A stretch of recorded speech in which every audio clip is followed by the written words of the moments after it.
Neste vídeo nós vamos aprender quais são as principais ferramentas da solda PTHI SMD e quais são os riscos que a solda eletrônica traz à nossa saúde. Se você quiser pular alguma parte específica do vídeo, na descrição tem os tempos do vídeo. Eu resolvi dividir esse vídeo em duas partes porque foi necessário dar uma boa comentada sobre as ferramentas e a parte da risco de saúde, e a segunda parte é a parte que vai contemplar de fato como que se solda componentes PTH SMD. Este vídeo aqui, a parte 1, é para dar mais uma introduzida, né? Mostrar quais os materiais, quais os pré-requisitos para você começar a soldar. Agora eu gostaria de falar um pouco dos riscos que a solda eletrônica traz à saúde. Bem, não é difícil de você imaginar que a combinação de todos os elementos da soldagem pode ser danoso à saúde, porque nós temos o estanho, que a maioria dos estanhos que você encontra para comprar, pelo menos no Brasil, contém chumbo,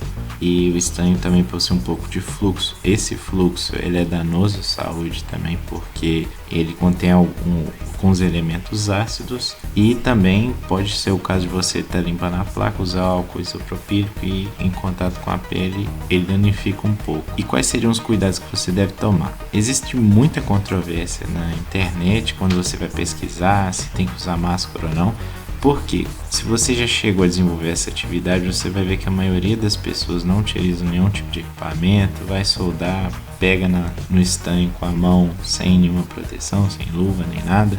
A pessoa não usa máscara nem nada. Muita gente que trabalha com isso cheira solda sem o menor dos problemas, não tem nenhum dano a curto prazo, às vezes nem a médio prazo, mas querendo ou não existe um risco ali que, né, se você for exposto por muito tempo, né, ou não tomar os devidos cuidados, você pode acabar prejudicando sua saúde, que é o estanho que você vai usar para soldar.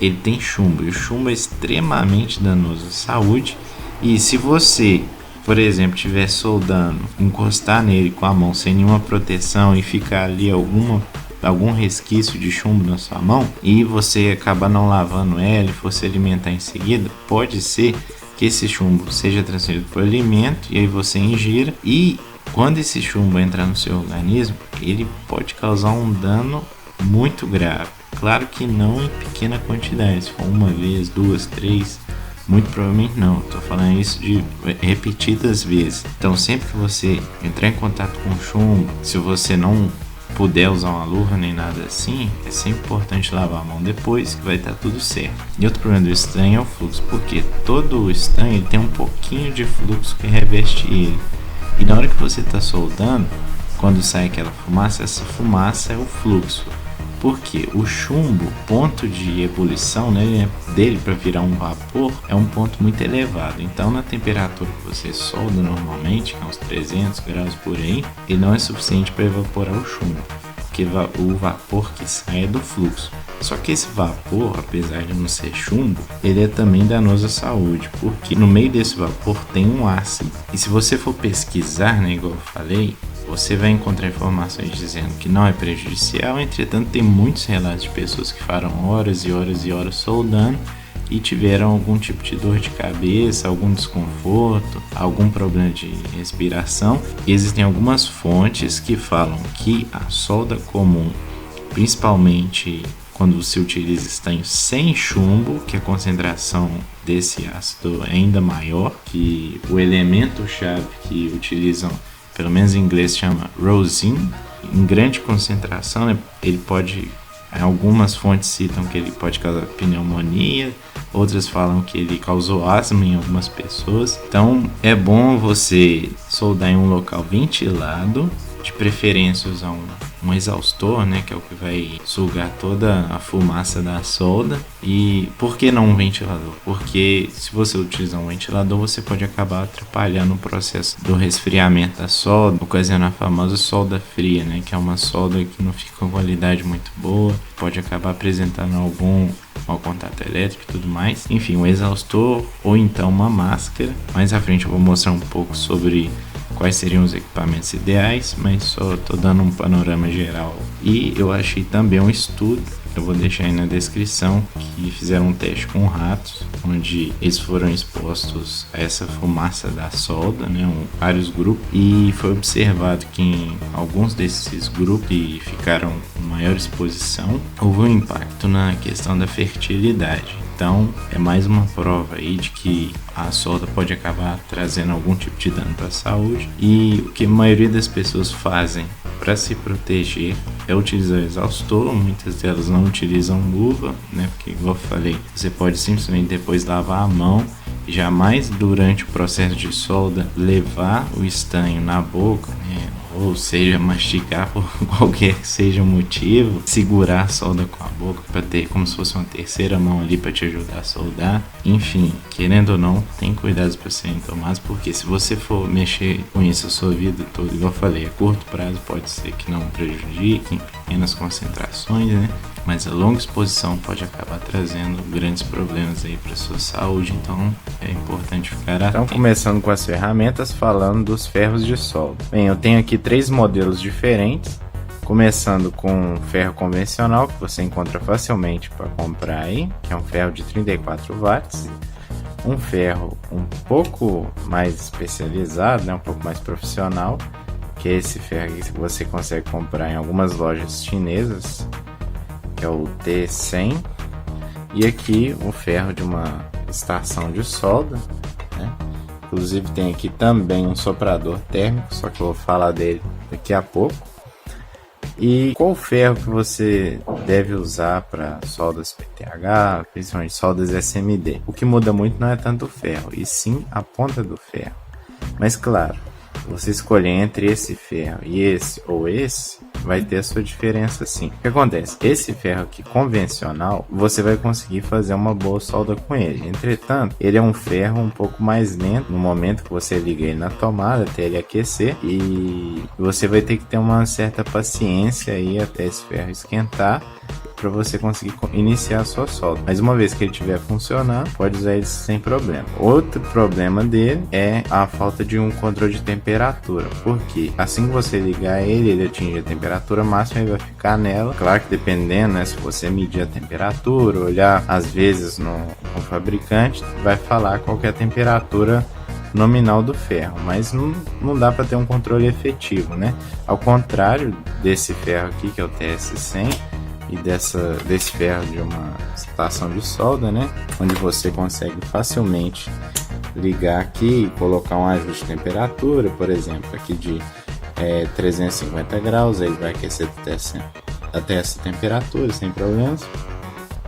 Então, se você tiver com pouco dinheiro, não tiver condição de gastar, essa é a solução mais prática. Entretanto, se você quiser economizar dor de cabeça, né, tiver dinheiro, tiver a oportunidade de comprar um ferro melhor, eu recomendaria esse, ou talvez até esse ferro de uma estação de solda.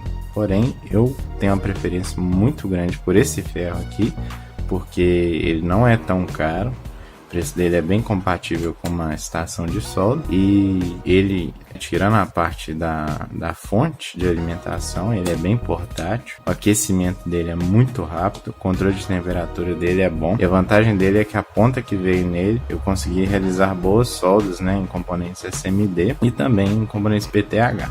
Agora, a estação de solda é boa, não tenho muito o que reclamar, até porque normalmente o preço de uma é mais elevado, então vai ser melhor mesmo. Se você tiver mais condições, opte por um desses 2 ferros. Ok, além do ferro, é necessário também você escolher uma ponta adequada. Existem algumas pontas principais, né?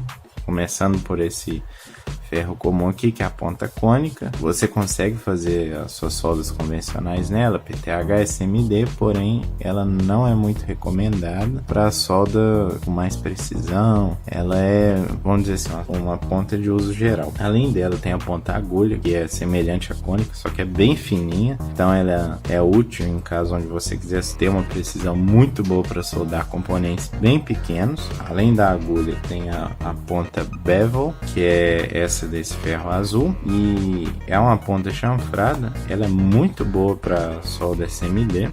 Eu particularmente gostei muito de soldar com ela. E tem também a ponta chisel, que é a ponta de fenda, igual uma chave de fenda comum. Essa ponta de fenda, ela também é muito boa para componente SMD. Você vai conseguir uma boa área de contato, uma boa transferência de calor para o componente que você estiver soldando. Então, se fosse recomendar duas, seria essa ponta chanfrada e a ponta de fenda. E além dessas que eu citei, tem também a ponta de faca, que é desse ferro aqui. Ela é uma ponta bem grande, como vocês podem ver. Então, para soldar componentes menores, eu não recomendo tanto, apesar de eu já ter conseguido fazer isso em algumas placas que eu soldei, mas não se compara a facilidade de uma ponta menor. No mais é isso. Então, além do ferro de solda, é necessário também um apoio para descansar o ferro enquanto você estiver soldando. Então aqui eu tenho essa mais simples, essa aqui que é bastante convencional, e essa da estação de solda. Porque se o ferro estiver quente e você deixar ele encostado na superfície, a superfície vai começar a queimar e pode danificar ela, ainda mais essa aqui que é uma borracha. E além disso tudo, para limpar o ferro, é interessante você utilizar uma esponja, tipo essa aqui, onde você molha ela. Quando você estiver soldando, você vai passando o ferro nela para limpar. E a solda vai ficando aqui, né? Ela é muito útil. Então é importante ter ou uma esponja vegetal, que é essa aqui, ou então uma esponja metálica. Agora entrando no assunto do soprador térmico. Bem, eu tenho esse soprador térmico aqui, que ele opera na mesma estação de solda que o meu ferro de solda.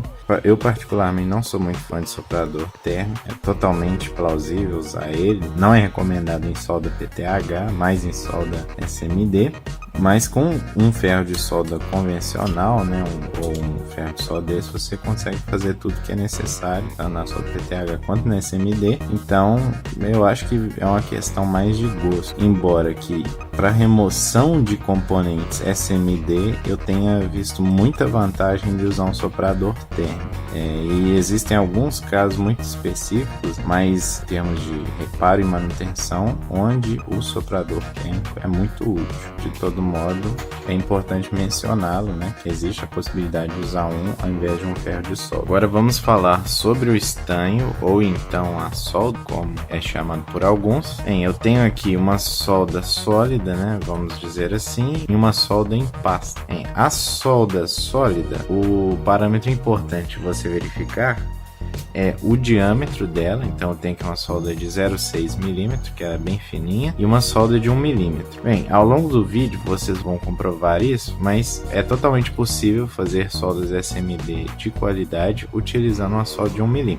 Entretanto, se você quiser focar suas soldas em componentes pequenos, nada te impede de comprar uma solda de um diâmetro menor para ter mais controle sobre a quantidade de solda que você coloca sobre seus componentes. E outro parâmetro importante ser mencionado é a relação entre o estanho e o chumbo na solda, porque dependendo dela, a temperatura ideal para a solda pode variar um pouco. E pode parecer um pouco contraditório eu estar encostando na solda sem nenhum tipo de proteção ou luva. Isso porque, como eu mencionei, não tem tanto problema desde que depois que eu termine de fazer isso, eu lave as mãos, ainda mais se eu for me alimentar depois. Enfim, e além disso, nós temos aqui uma pasta de solda, né, como ela é chamada. Essa aqui, no caso, ela é sem chumbo, então não tem aqueles problemas que eu mencionei. Ela é recomendada, no caso específico, para componentes SMD. E essa aqui, ela é boa porque ela veio numa seringa, então é bem mais fácil de aplicar. Eu vou mostrar também no vídeo um caso de uso dela. Eu, particularmente, não sou muito fã de usar ela, por mais questão de praticidade. Também não tenho muita experiência.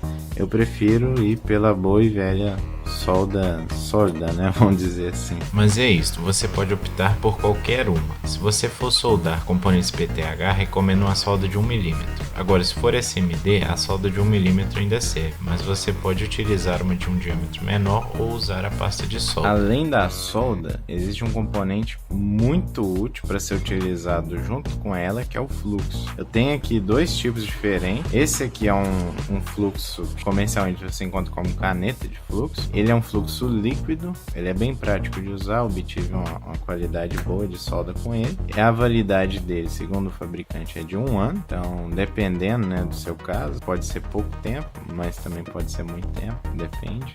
Tem esse outro fluxo aqui, que normalmente é chamado de pasta para soldar, apesar de normalmente o nome pasta de solda ser de fato o que eu mostrei antes, que é esse cara aqui, mas não deixa de ser uma pasta para soldar. Ele tem essa aparência esquisitona aqui, parecendo uma papinha, mas a validade dele é boa, que é de 2 anos, pelo menos desse modelo aqui. A qualidade da solda fica muito boa e ao longo do vídeo eu cheguei a usar ele para soldar os componentes SMD. A qualidade ficou muito boa e eu achei tranquilo de passar, né? Porque sendo pasta, mesmo que a sua placa esteja inclinada, a pasta vai continuar aderida à superfície da placa, ao contrário de um líquido, ela não vai ficar escorrendo. Como recomendação pessoal, eu sugiro essa pasta aqui. Não sei se você tem alguma experiência negativa com isso, mas eu recomendo muito este fluxo aqui, embora este aqui seja muito bom, é até dependendo mais fácil de carregar do que esse cara aqui. Uma coisa que eu não mencionei, mas que está implícito no processo da solda, é um ambiente adequado para realizar a solda. Aqui, o ideal é que você solde uma superfície que tenha proteção, né? Igual aqui é uma borracha, né? Em cima da mesa. Então, mesmo que eu acabe deixando o ferro cair em cima da mesa, não vai ter problema, porque ela é resistente. E além da própria superfície, eu tenho aqui uma boa iluminação. Por exemplo, além das lâmpadas do próprio ambiente, tem essa luminária de cabeça aqui, que me ajuda bastante a iluminar a superfície, para que eu consiga enxergar direito a placa que eu estiver soldando e fazer uma solda uma qualidade. Apesar de não ser o foco do vídeo, eu vou mostrar aqui algumas ferramentas que são úteis para remover a solda. Começando pelos sugadores de solda, eu tenho aqui 2 modelos diferentes.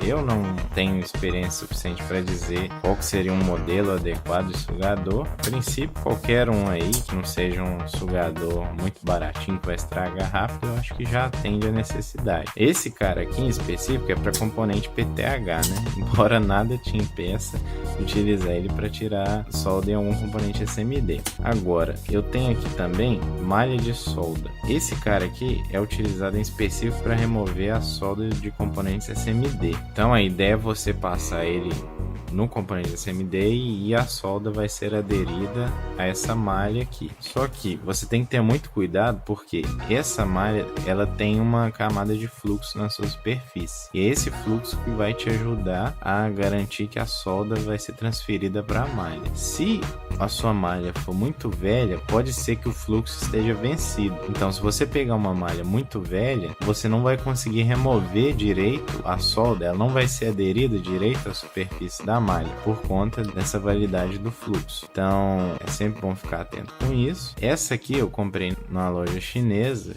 e eu não gostei nem um pouco dela, porque ela não funcionou nada bem. Não sei se é porque ela já estava velha, se a qualidade dela é ruim de fato, mas tem que tomar muito cuidado para comprar esse tipo de malha. É claro que depois que você realizar a sua solda, a sua placa vai ficar bem suja, ainda mais se você utilizar um fluxo pastoso igual esse aqui. Então é necessário fazer uma limpeza. Para isso, o componente principal é um álcool isopropílico. Eu tenho aqui nesse borrifador, né, um álcool isopropílico de 99% de concentração, e também junto com ele é sempre bom utilizar uma escovinha, né? Existem escovas apropriadas para isso, que você encontra para comprar aí, mas uma escova velha já serve muito bem o propósito. Além do álcool isopropílico, existem alguns outros elementos que você encontra à venda aí que você pode utilizar para fazer a limpeza da sua placa, mas eu não tenho conhecimento e grande parte das pessoas utilizam o álcool isopropílico e vejo que funciona muito bem. Agora, se você quiser evoluir a coisa de nível, existe um limpador ultrassônico que é específico para placas, para PCBs. Ele limpa também algumas outras coisas, como joia e tudo mais. E esse limpador ultrassônico vai garantir que sua placa fique 200% limpa. Eu nunca cheguei a usar um, mas pelos vídeos que eu vi, me parece ser um equipamento muito bom. Mas é claro que ele é caro, então se você não tiver dinheiro, quiser uma solução mais prática, mais barata, recomendo o álcool isopropílico. Para realizar a solda PTH, você vai precisar de um alicate de corte para cortar o comprimento remanescente dos pinos do componente. Pode ser qualquer alicate de corte, desde que ele não seja muito grande, porque os terminais de um componente PTH são relativamente pequenos.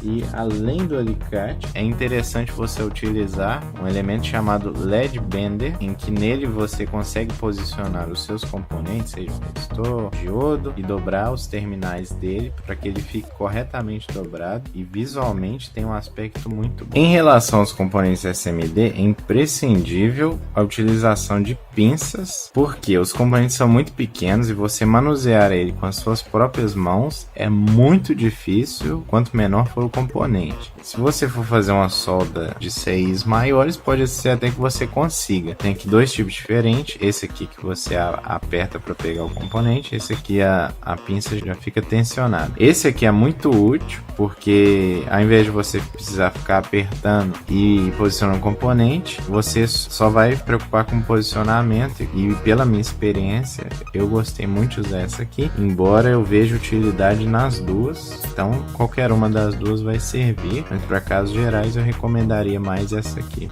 que fica aberta. Não precisa ser uma pinça fina, não sendo uma pinça enorme em relação ao tamanho de um componente SMD, mas é isso aí. Eu acabei esquecendo de falar sobre os equipamentos que você pode utilizar para visualizar a solda, no caso uma lupa ou um microscópio. Eles são úteis para você conferir se existe algum curto entre pinos de um componente ou para conferir a qualidade da solda. Ao longo do vídeo da parte 2, eu vou utilizar um microscópio. Por fim, para falar um pouco sobre segurança, existem alguns equipamentos que você pode utilizar, como por exemplo máscara, luva ou até um ventiladorzinho. Eu tenho aqui uma máscara. Pelo que eu pesquisei, é ideal que você utilize uma máscara que tenha um filtro mecânico, que tenha proteção contra fumos. Essa aqui, por exemplo, é uma máscara de classe PFF2 que atende a necessidade. Então, é só você tomar cuidado, se você quiser comprar uma máscara, de olhar se ela protege contra fumos. E além disso, existem também os ventiladores que você pode utilizar. Na verdade, são exaustores, que ele vai puxar a solda para longe do ambiente de trabalho e vai tirar a fumaça que você estiver soldando. E também é interessante usar a luva para você poder ter contato direto com a solda sem problema. Agora eu vou falar um pouco sobre a introdução de utilização de um ferro de solda. Eu vou usar esse aqui como referência. Esse ferro aqui, você, igual eu mencionei, você consegue controlar a temperatura dele, então vou ligá-lo aqui. Ele é bem rápido para esquentar, então rapidamente ele chega nos 300 graus, sem problemas. E qual que seria a temperatura ideal para você fazer a sua solda? Bem, aí depende um pouco da composição aqui que você tiver na sua solda, porque dependendo da relação, o ponto de fusão dela vai ser maior ou menor. Mas para casos gerais, a temperatura de cerca de 300 graus Celsius já atende muito bem. Entretanto, se você quiser garantir que o controle de temperatura vai funcionar bem, independente da ponta, uns 350 graus já é muito bom, porque dependendo da sua ponta, a transferência de calor vai ser muito pequena e você vai precisar aumentar um pouco a temperatura, e é isso. E aí eu coloquei aqui então 350.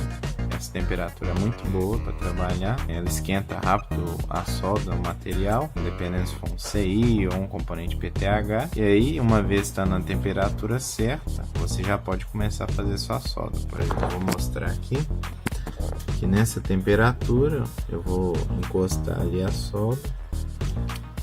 Ele já conseguiu derreter a solda sem problemas.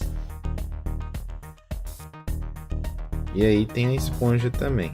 Eu já molhei ela aqui, e aí, uma vez tendo excesso de solda na ponta do ferro, é só vir aqui e passar o ferro na esponja para tirar qualquer excesso. E aí, ó, a ponta do ferro já está bem limpa, a solda já ficou aderida aqui na esponja, e aí você pode continuar soldando sem problema. Bem simples.